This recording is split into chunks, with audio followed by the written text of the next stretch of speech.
guys, I hope this finds you doing awesome. So about a week ago, I posted a video about a girl named Abby and her destructive boyfriend, Zach. Well, my email blew up and I got some great questions, and there was, a lot of different scenarios in there. About 3/4 of them were girls, about 1/4 of them were guys. So this is looking like it might turn into a little bit of a series, which is super fun. And if you guys have any questions or scenarios that you want to toss in the basket, please do.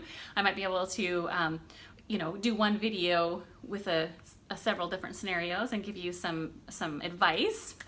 So anyway.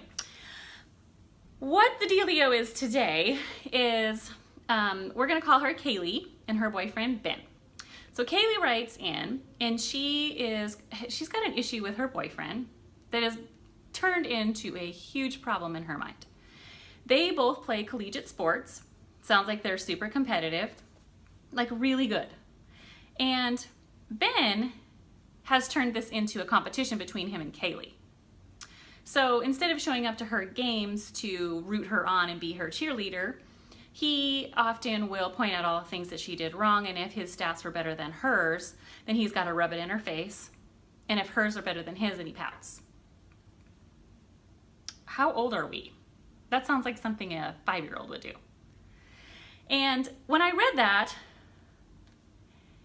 and then the next couple sentences about how Kaylee is asking, how do I make this better? How can I implore Ben to be my cheerleader and my fan? And that's a noble question. But the problem is you're dealing with a child. You're dealing with an immature and incredibly insecure guy who he just hasn't grown up yet. And that would be like asking me, how do I make my 5-year-old act like a 25-year-old? Well, you're not, right? So unfortunately, I have very similar advice for Kaylee because Ben is a really weak man. When a person is so insecure that they have to, cut people down to feel better about themselves. Usually girls do that to each other. I'm just saying. It's just the way it happens. So when you have that kind of competition within an intimate relationship, it is just destructive. And I'm going to tell you why. This is how it's going to work out later. And I can tell you this somewhat from personal experience and also from clients and friends over the years who have just confided in me and told me how this works out. Okay? So let's fast forward. Kaylee puts her head in the sand and pretends as if this isn't as big of a problem as it is. Even if she's talked to Ben about it, she hasn't gotten anywhere. And so she's just like, okay, I'm just going to let it go. And we're just going to proceed on with the relationship. Well, let's say they get married. Well, then it will turn into him criticizing. He's going to turn into a critic, because that's what he already is. Only it's going to be more pointed. So you don't clean well enough. You don't cook well enough. You don't parent well enough.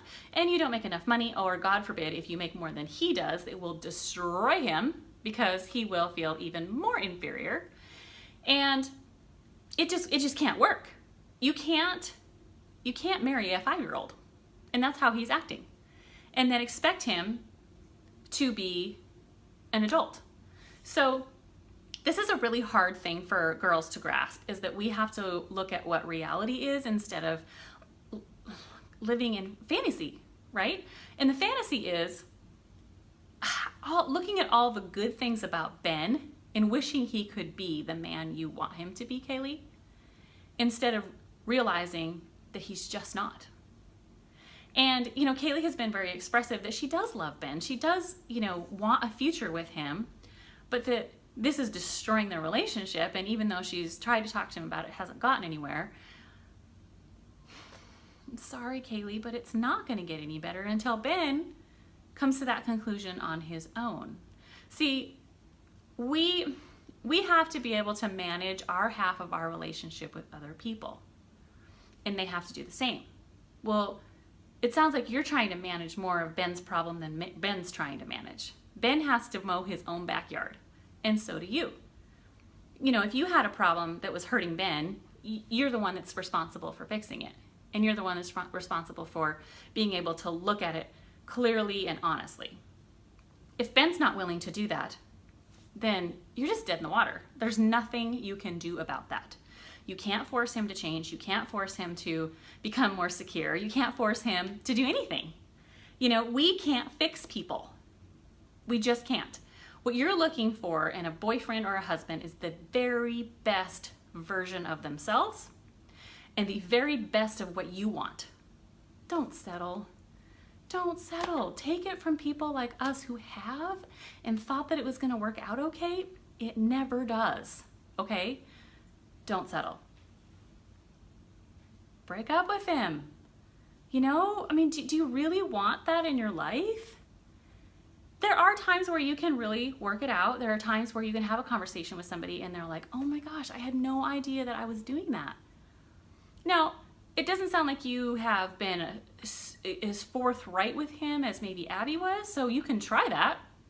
Definitely communicate. Try that. Tell him what you're not okay with and what you are okay with, and tell him you need to stop this. And then see if it really stops it from the inside of him, because you don't want to change what comes out of his mouth necessarily. You want to change how he thinks. Okay? It's how he thinks. And he's got some stuff going on that's not yours to fix. Okay? So, anyway, Kaylee, I hope that helps. And just like Abby, I would love it if you kept me in the loop and sent me an email and tell me how it went. Who knows? Ben might just go, oh my gosh, I am an idiot. Sorry, not gonna happen anymore. You never know. So anyway, I just love you all, and I'll see you next time.